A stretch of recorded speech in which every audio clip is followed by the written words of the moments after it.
ఈవిడ పేరు శాంతమ్మ. శాంతమ్మ ఊర్లో తనకి కొంత పొలం ఉండడంతో ఆ పొలం పనులన్నీ మనుషుల్ని పెట్టి చేయిస్తూ వాటిని జాగ్రత్తగా చూసుకుంటూ ఉంటుంది. పెళ్లి జరిగి ఒక అబ్బాయి పుట్టిన కొద్ది రోజులకే భర్త చనిపోయాడు. అప్పటి నుండి ఆ ఇంటిని పొలాన్ని కాపాడుకుంటూ కొడుకును పెంచి పెద్ద చేసింది. తనకు తోడుగా కమల అనే ఒక అమ్మాయిని ఎప్పటినుంచో తోడుగా పెట్టుకుంది. అయితే 4 సంవత్సరాల క్రితం కొడుకు గోపికి పెళ్లి కూడా చేసింది. కొడుకుకు విదేశాలకు వెళ్ళే అవకాశం వచ్చింది. పెళ్లి అవ్వడంతోనే కొడుకు కోడలు విదేశాలకు వెళ్ళిపోయారు. ఆ పని పూర్తయి అక్కడి నుండి కొడుకు కోడలు ఎప్పుడు తిరిగి వస్తారా అని ఎదురు చూస్తోంది శాంతమ్మ. తను కోరుకున్నట్లుగానే ఒకరోజు కొడుకు దగ్గర నుండి 4 రోజుల్లో తను వస్తున్నట్లుగా కబురు అందింది. శాంతమ్మ సంతోషానికి అంతే లేదు. శాంతమ్మ ఊరంతా హడావిడి చేసింది. ఇంట్లో వారి కోసం రకరకాల పిండి వంటల్ని సిద్ధం చేయించింది. ఏ ఇబ్బంది కలగకుండా ఉండాలని ఇంట్లో ఎన్నో ఏర్పాట్లు చేయించింది శాంతమ్మ. ఇక 4 రోజులు గడిచాయి. గోపి, కోడలు సరళ ఇద్దరూ అక్కడకు వచ్చారు. ఎలా ఉన్నావమ్మా? ఉద్యోగరీత్యా వెళ్ళానే తప్ప నాకు అక్కడ ఉండాలని ఏమాత్రం అనిపించలేదు. పెళ్ళవడంతోనే వెళ్ళిపోయాం. నువ్విక్కడ ఒంటరిదాన్ని అయిపోయావని ఎంత దిగులు పడ్డానో తెలుసా అమ్మా? ఈ రోజు కోసం ఎన్నో ఏళ్ల నుంచే ఎదురు చూస్తున్నాను. ఇక ఇప్పుడు ఏ చింత లేదమ్మా. నాకు ఉద్యోగం పూర్తయిపోయింది. విదేశాల్లో పని పూర్తయిపోయింది. ఇక మళ్ళీ నేను ఇప్పట్లో విదేశాలకు వెళ్ళే అవసరం లేదు. నేను ఇక్కడే ఉండొచ్చు. ఎలాగా నాకు వర్క్ ఫ్రమ్ హోమ్ ఫెసిలిటీ ఉంది కాబట్టి నేను ఇక్కడి నుంచే పనిచేస్తాను. ఇక ఎక్కడికి వెళ్ళాల్సిన అవసరం కూడా లేదు. అబ్బా, ఎంత మంచి మాట చెప్పావు గోపి. నిజమే నాన్న. పెళ్ళవడంతోనే నువ్వు వెళ్ళిపోవడంతో ఇల్లంతా పోసిపోయింది. నేను ఒక్కదాన్ని 8 రోజులు నీ కోసం ఎదురు చూస్తూ కూర్చున్నాను. అసలే కొత్తగా పెళ్ళైన వాడివి. అమ్మాయికి వంట వార్పు పని పాట నేర్పుదామంటే అవకాశం లేకపోయింది. నువ్వే ఇబ్బందులు పడుతున్నావో ఏమో అనుకున్నాను. నాక ఆ ఫోన్ మాట్లాడటం, వీడియో కాల్ ఇవన్నీ రావు. సరేలే, గడిచిందేదో గడిచిపోయింది. ఇప్పటికైనా అక్కడ పని పూర్తయింది కనుక మనందరం ఎంతో సంతోషంగా ఇక్కడే ఉండొచ్చు. వీళ్ళు మాట్లాడుకున్నదంతా వింటున్న సరళ హడలిపోయింది. మనసులో, చెప్పపోయి ఇప్పుడు నేను ఈ పల్లెటూరులో ఉండాలా ఏంటి కర్మ? ఇన్ని రోజుల నుంచి హాయిగా అక్కడ ఉండొచ్చాను. ఈయన చూస్తే వర్క్ ఫ్రమ్ హోమ్ ఉంది, ఇక్కడే ఉండిపోదామంటున్నాడు. ఈ పల్లెటూరులో ఉండి చాకరీ నేను చెయ్యలేను.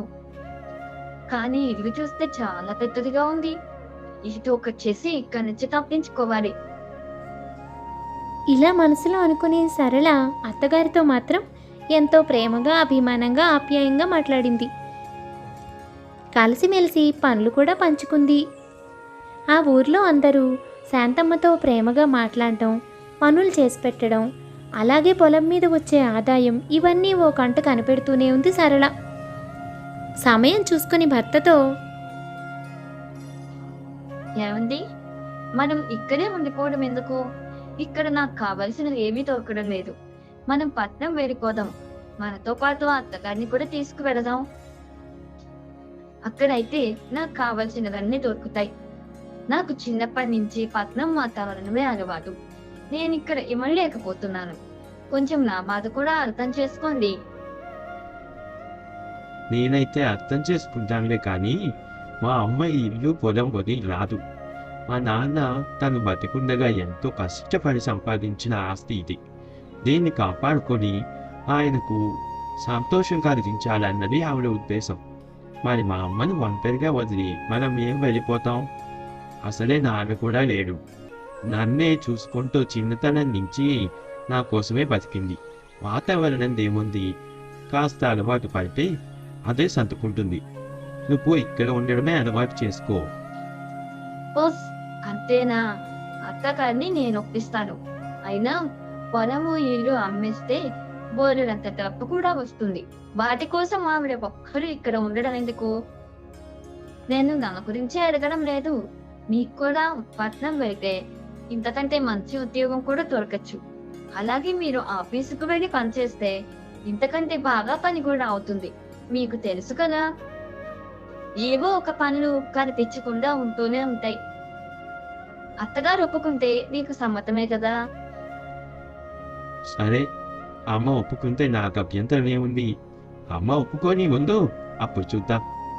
మొత్తం మీద శాంతమ్మను కూడా తీసుకుని వారందరూ పట్నం వెళ్ళారు. అలా వెళ్ళిన కొత్తల్లో సరళ శాంతమ్మతో మంచిగానే ఉండేది. అన్ని విషయాలు పంచుకునేది, మాట్లాడేది. నెమ్మదిగా సరళకు శాంతమ్మ భారం అయిపోయింది. తన కోసం పనిచేయాలంటే సరళకు విసుగొచ్చేది. పాపం ఏ పూట మాటైనా అనని శాంతమ్మ సరళ అటు ఇటుగా విసుక్కున్నా సర్దుకుపోయేదే తప్ప మాట్లాడేదే కాదు. కాకపోతే క్రమక్రమంగా సరళ ప్రవర్తనలో వస్తున్న మార్పుకు శాంతమ్మ చాలా బాధపడింది. అయితే శాంతమ్మ వెళుతూ తనతో పాటు కమలని కూడా తెచ్చుకుంది. కమలకు ముందు వెనక ఎవ్వరూ లేరు. చిన్నప్పటి నుంచి తను చిన్నపిల్లగా ఉన్నప్పుడే శాంతమ్మ తనను తెచ్చి పెంచుకుంది. ఒక రకంగా తనకు సహాయంగా ఉంటుంది, ఆమె కూడా లాభపడుతుంది అనుకుని శాంతమ్మ అలా చేసింది. అయితే కమలను మాత్రం ఎక్కడ వదిలేస్తాము అనుకున్న శాంతమ్మ తనతో పాటు ఇక్కడికి తెచ్చుకుంది. ఆ కష్టమైన సుఖమైన కమలే శాంతమ్మతో పంచుకునేది. అందుకే సరళ కాస్త అటు ఇటుగా ఉన్నా కమల తనకు కావలసినవి చేసిపెట్టి మంచిగా ఉండేది. ఇలా ఉండగా ఒకరోజు సరళ శాంతమ్మ మాట్లాడుకుంటూ ఉండగా అక్కడికి కమల వచ్చింది. అమ్మగారు, మొన్న కాళ్ళు తిరిగి పడిపోయానని అనుమానం వచ్చి హాస్పిటల్కి వెళ్ళమన్నారు కదా, వెళ్ళొచ్చాను. డాక్టర్ గారు ఏమన్నారంటే నాకు రక్తం తక్కువగా ఉంది, ఇలాగే వదిలేస్తే ప్రమాదం, దానికోసం కొన్ని టెస్టులు చేయాలి, అలాగే మందులు కూడా వాడాలి అని చెప్పారు. ఇంకా బాగా తెలియాలంటే కొన్ని పరీక్షలు చేయించుకోవాలట, దానికి కొంత ఖర్చు అవుతుందన్నారు. కొంచెం మీరు డబ్బులు సర్దారంటే నేను పరీక్ష చేయించుకుని మందులు కొనుక్కుంటానమ్మగారు. అయ్యో, మీ కాకి ఇంకెవరికమ్మా పరీక్షలు చేయించుకుంటానంటున్నావు, మందుల కోసం అంటున్నావు, డబ్బు ఇవ్వకుండా ఎలా ఉంటాను చెప్పు. సరేనా, కమలకు ఎంత కావాలో అంత డబ్బు ఇచ్చి పంపించమ్మా.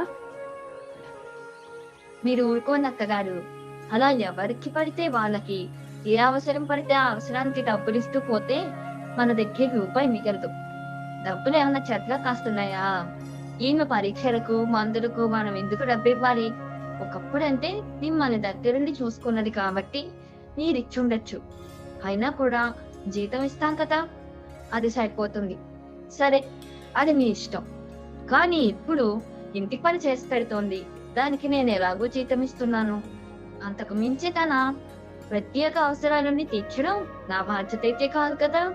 తనకు డబ్బుని ఇవ్వడం నాకు ఏమాత్రం ఇష్టం లేదు, నేను ఇవ్వను అత్తగారు. సరళ అలా అనేసరికి శాంతమ్మ చాలా బాధపడింది. కమల కూడా మౌనంగా ఉండిపోయింది. ఏం చేయాలో దిక్కు తోచలేదు. ఇది జరిగిన కొంతకాలానికి ఒకరోజు గోపి హడావిడిగా ఇంటికొచ్చాడు. సరళా, నీకు నేను ఆ మధ్య దాచమని 1,00,000 రూపాయలు ఇచ్చాను. చాలా జాగ్రత్తగా ఉంచమని చెప్పాను, గుర్తుందా? ఏది ఆ 1,00,000 తీసుకొచ్చి నాకు ఇవ్వు. అరే, డబ్బు కనిపించడం లేదండి. మీరు ఇచ్చిన రోజు ఈ లాకర్లోనే పెట్టాను. అప్పటి నుండి నేను దీన్ని తీయను కూడా తీయలేదు. ఇప్పుడు ఇందులో డబ్బు ఇందులోనే మాయమైంది. నాకు అసలు ఏమీ అర్థం కావడం లేదు. గోపి చాలా కంగారుగా డబ్బు కోసం ఇల్లంతా వెతికాడు. సరళ బట్టల్లో, బీరువాలో, అలమార్లలో, మొత్తం అన్నిటిలోనూ డబ్బు ఎక్కడైనా మర్చిపోయామేమో అని వెతకసాగాడు. సరళకు కోపం వచ్చి, మీరు నా అలమారులోనూ బట్టల్లోనూ అన్ని చోట్ల వెతుకుతున్నట్టే అత్తగారి అలమారులో బట్టల్లో కూడా వెతకాలి, లేదంటే నేను ఊరుకోను. మీరిక్కడ వెతికినట్టే అక్కడ వెతకండి. నన్ను అనుమానించకపోయినా ఇందులో కలవచ్చేమో అని వెతికారు కదా, అలాగే అత్తగారి బట్టల్లో కూడా కలిసి ఉండొచ్చు. వెళ్ళి చూద్దాం పదండి అని తొందరపెట్టి గోపిని అత్తగారి గదికి తీసుకువెళ్ళింది. శాంతమ్మకు అక్కడ ఏం జరుగుతుందో ఏమీ అర్థం కాలేదు. శాంతమ్మ సూట్ కేసు తీసి, సరళ వెతకడం మొదలుపెట్టింది. అయితే ఆశ్చర్యంగా శాంతమ్మ సూట్ కేసులో 50,000 దొరికాయి. గోపి ఆశ్చర్యపోయాడు. అమ్మో అమ్మో, ఎంత పని చేశారో చూడండి మీ అమ్మగారు. చూసారా, నేను చెప్పలేదా ఈ పని ఈవిడే చేస్తుంటారని? నాకు ఇందాకే అనుమానం వచ్చింది. నేను ఆ మాట అంటే మీకు కోపం వస్తుందని మాట్లాడక ఊరుకున్నాను. కొన్ని రోజుల క్రితం కమలకు ఒంట్లో బాలేదని పరీక్షలు మందుల కోసం డబ్బులు అడిగారు. కానీ నేను ఇవ్వననేసరికి వీరు నాకు డబ్బు ఇవ్వడం చూసి దొంగిలించుంటారు. ఇంకేముంది, ఆ 50,000 కమలకే ఇచ్చుంటారు. ఇక ఈ 50,000 ఇవి సూట్ కేసులోనే ఉంచుకున్నారన్నమాట. చూసారా, అందుకే కమల 3 రోజుల నుంచి కనిపించడం లేదేమిటా అనుకున్నాను. ఇచ్చి మీ అమ్మగారు ఇలాంటి వాడే నేను ఎప్పుడూ అనుకోలేదండి. శాంతమ్మ చాలా బాధపడింది. మౌనంగా తన బట్టలు సర్దుకుని అక్కడి నుండి బయటకు వెళ్ళిపోయింది. గోపి కూడా ఏమీ అనలేకపోయాడు. గోపి తల్లిని అనుమానించలేదు, అలాగని తనను వెనకేసుకుని రాలేదు. వెళ్ళిపోతున్న తల్లిని కూడా ఆపలేదు. ఇక సరళ శాంతమ్మ ఇంటిని వదిలి వెళ్ళిపోవడంతో గొడవ వదిలిపోయిందని చాలా సంతోషపడింది. అంతకు ముందే గోపికి ఏవో మాటలు చెప్పి ఇల్లమ్మగా వచ్చిన డబ్బును తన పేరు మీద వేయించుకుంది.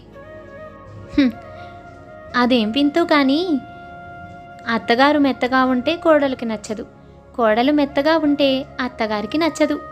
అయితే కోడలో లేదా అత్తగారో ఎవరో ఒకరు సాధించి తీరవలసిందే. అలా చాలా రోజులు గడిచిపోతూ వచ్చాయి. గోపి ప్రవర్తనలో మార్పు మొదలైంది. గోపి సమయానికి ఇంటికి రావడం మానేశాడు. ఒక్కొక్కసారి రాత్రిపూట కూడా ఇంటికి వచ్చేవాడు కాదు. సరళతో మాట్లాడడం కూడా తగ్గించేశాడు. ఇంట్లో భోజనం చేయడం కూడా మానేశాడు. భోజనం సంగతి అడిగితే బయట చేసొచ్చానని చెప్పేవాడు. సరళకు అనుమానం మొదలైంది. కానీ గట్టిగా భర్తను అడిగితే ఏ సమాధానం చెప్పేవాడు కాదు. కానీ గోపి ప్రవర్తనకు సరళకు చాలా కోపం వచ్చేది. ఇలా ఉండగా ఒక్కరోజు సరళ కంగారుగా గోపి దగ్గరకు వచ్చి, ఏమంటే నా నగలు కనిపించడం లేదు, నా నగలండి ఇక్కడే పెట్టాను. ఇంతలో ఎవరు దొంగిలించారు ఏంటో, నాకు ఏమాత్రం అనికిడే రాలేదు. నిన్న రాత్రి మీరు ఇంటికి రాలేదు కదా, రాత్రి సమయంలో ఏ దొంగైనా పడ్డాడేమో అని అనుమానంగా ఉంది. 50,000 రూపాయల నగలండి. సాలునా, నువ్వు అసలు ఏం మాట్లాడుతున్నావు? మీ నగలన్నీ బ్యాంకు లాకర్లో ఉన్నాయి కదా, ఇంట్లో ఏమీ పెట్టుకోలేదే. 50,000 రూపాయల నగలు నీకెక్కడి నుంచి వచ్చాయి? నాకు తెలియకుండా. అదేంటంటే అసలు ఏం జరిగిందంటే, మీరిచ్చిన 1,00,000 రూపాయలలో 50,000 పెట్టి నగలు కొనుక్కున్నానండి. ఆ నదిలే ఇది, అందుకే మీకు చెప్పలేదు, నన్ను క్షమించండి. ఇప్పుడు ఆ నదిలో ఏదో దోచుకుపోయినట్టున్నాడు. అంటే 50,000 పెట్టి నువ్వు నగలు కొనుక్కొని నేను మా అమ్మ మీదకి నెట్టావా? తను కమలకి డబ్బు ఇచ్చిందని దొంగిలించిందని అబద్ధం చెప్పావన్నమాట. అంటే మా అమ్మ సూట్ కేసులో కూడా డబ్బు నువ్వే పెట్టావు. తను ఈ ఇంట్లో ఉండడం నీకు ఇష్టం లేదు, అందుకే నా ఇదంతా చేశావు. ఛీ, నీ మొహం చూడాలంటేనే అసహ్యం వేస్తోంది సరళ. నా తల్లి దొంగిలించిందని నేను ఎప్పుడూ అనుకోలేదు. ఆ రోజు తర్వాత కూడా నేను ఆ మాట నమ్మలేదు. కానీ నువ్వేలా చేశావని అనుమానం కూడా పడలేదు.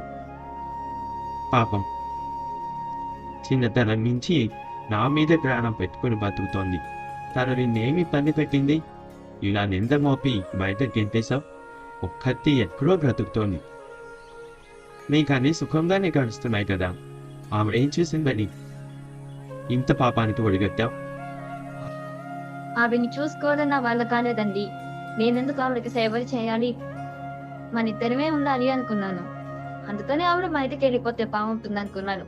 అంతేకాదు, కమల కోసం బోరేంత డబ్బు దారిపోస్తుంది. రేపొద్దున మనకి పుట్టబోయే పిల్లల కోసం డబ్బు దాచుకోవద్దా? ఇదంతా చెప్తే మీరు ఒప్పుకోరని అలా చేయాల్సి వచ్చింది. అయినా మీరు నన్ను అంటున్నారు, మీరేం తక్కువ తిన్నారు? మీరు ఈ మధ్య ఎక్కడికో వెళ్ళొస్తున్నారు. నాకు అన్నీ అర్థమవుతూనే ఉన్నాయి. ఇంట్లో భోజనం చేయడం లేదు, రాత్రిపూట ఇంటికి రావడం లేదు, నాతో సరిగ్గా మాట్లాడటం లేదు. మీరు చేసేవన్నీ ఎవరు అడుగుతారు? ఇప్పుడు మీతో పోల్చుకుంటే నేను చేసిన చాలా చిన్నది. పిచ్చి, నీ గురించి నువ్వే సర్ది చెప్పుకోవాలి. అంతేలే, నీ సంస్కారం అంతకంటే ఇంకేం ఆలోచిస్తుంది. నేను ఎక్కడికో వెళ్ళొస్తున్నా అనుకుంటున్నావు కదా, పద తీసుకెళ్ళి నీకు కూడా చూపిస్తాను నేను ఎక్కడికి వెళుతున్నాను. గోపి సరళను ఒక చోటికి తీసుకువెళ్తాడు. అక్కడికి వెళ్ళాక సరళ ఆశ్చర్యపోతుంది. కారణం అక్కడ ఒక ఇంట్లో అత్తగారుంటోంది. అయితే గోపి అస్తమాను అక్కడికి వచ్చి అక్కడే ఉండిపోతున్నాడు అన్న విషయం సరళకు అప్పుడు అర్థమవుతుంది. తాను గోపిని మరోలా అర్థం చేసుకున్నందుకు సరళ మాట్లాడలేక మౌనంగా ఉండిపోయింది. అర్థమైందా నేను ఎక్కడికి వస్తున్నానో, ఎందుకు ఇంటికి రావడం లేదో? ఆ రోజు ఇంట్లో అంత గొడవ జరిగిన తర్వాత మా అమ్మ దొంగతనం చెయ్యదన్న సంగతి నాకెప్పుడో తెలుసు.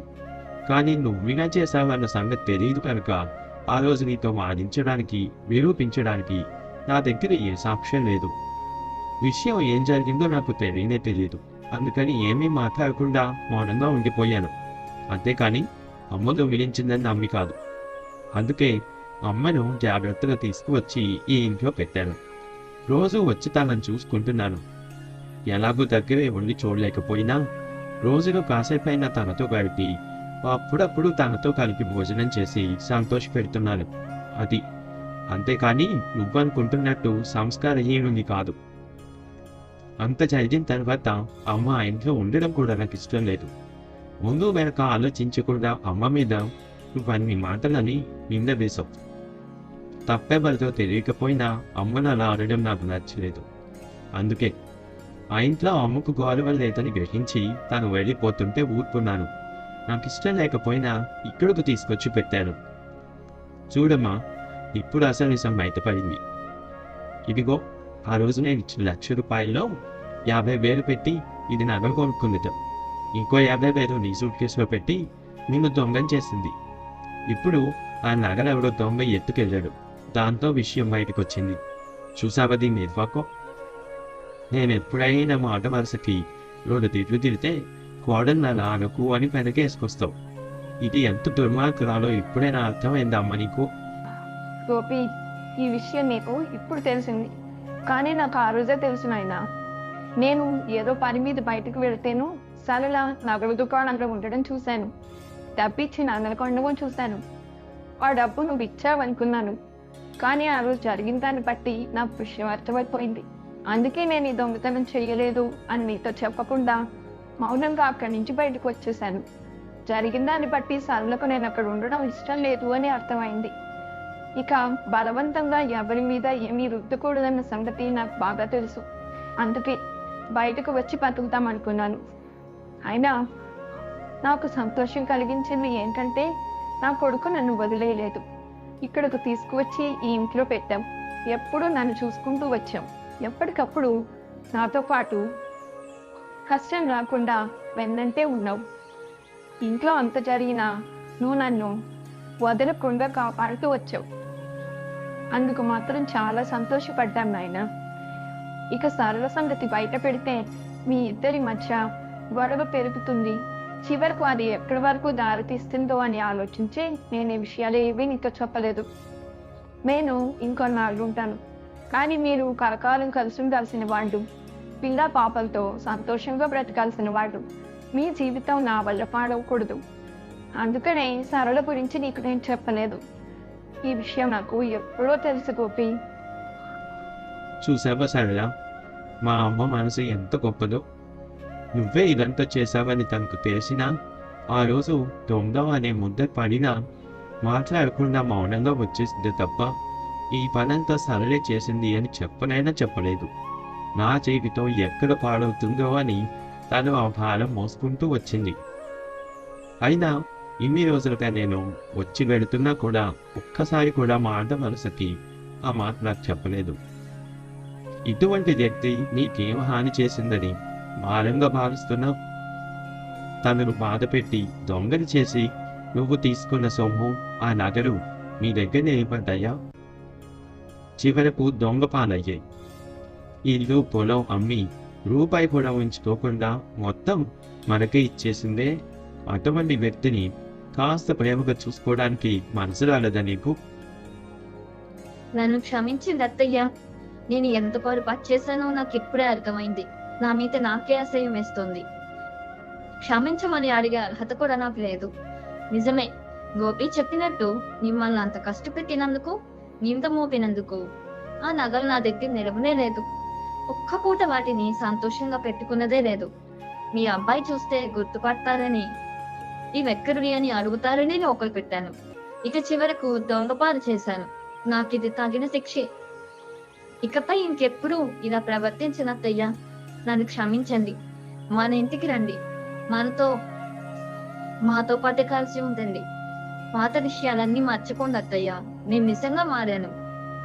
నీ మనసు అర్థం చేసుకోలేకపోయాను. ఆయనకు కూడా మీరే సర్ది చెప్పాలి. ప్లీజ్ అత్తయ్యా. పోనీలే గోపి, ఇక కోడలిపై కోప్పడుకు. అయ్యిందేదో అయిపోయింది. నా మనసు అర్థం చేసుకుంది కదా, అది చాలు. మిమ్మల్ని ఇద్దరిని బాధ పెట్టి నేనేం సాధిస్తాను? మీకోసం నేను ఏమైనా చేస్తాను గోపి. పద, మనం అక్కడికి వెళ్ళిపోదాం. అలా గోపిని కూడా ఒప్పించి శాంతమ్మ వాళ్ళతో పాటు అక్కడికి వెళ్ళిపోతుంది. ఇకపై సరళ ఎప్పుడూ ఇటువంటి తప్పుడు పనులు చేయలేదు. అత్తగారిని ప్రేమగా ఆప్యాయంగా చూసుకోసాగింది. గోపి కూడా సరళలో వచ్చిన మార్పుకు సంతోషపడ్డాడు. అమ్మ మనసు గొప్పది. ఎప్పుడూ ప్రేమిస్తుందే తప్ప ఎటువంటి పరిస్థితుల్లోనూ కష్టపెట్టాలనుకోదు. పిల్లల సంతోషం కోసం ఏమైనా చేయాలనుకుంటుంది. పరిస్థితులు ఏమైనా కావచ్చు, కానీ అమ్మ మనసును అర్థం చేసుకొని కష్టపెట్టకుండా చూసుకున్న వాళ్ళే నిజమైన మనుషులవుతారు. కథ నచ్చిందా? అయితే తప్పకుండా లైక్ చేసేయండి. మరింకెన్నో మంచి మంచి కథల కోసం మా ఛానల్ని సబ్స్క్రైబ్ చేసుకోండి. మరొక మంచి కథతో మళ్ళీ కలుద్దాం.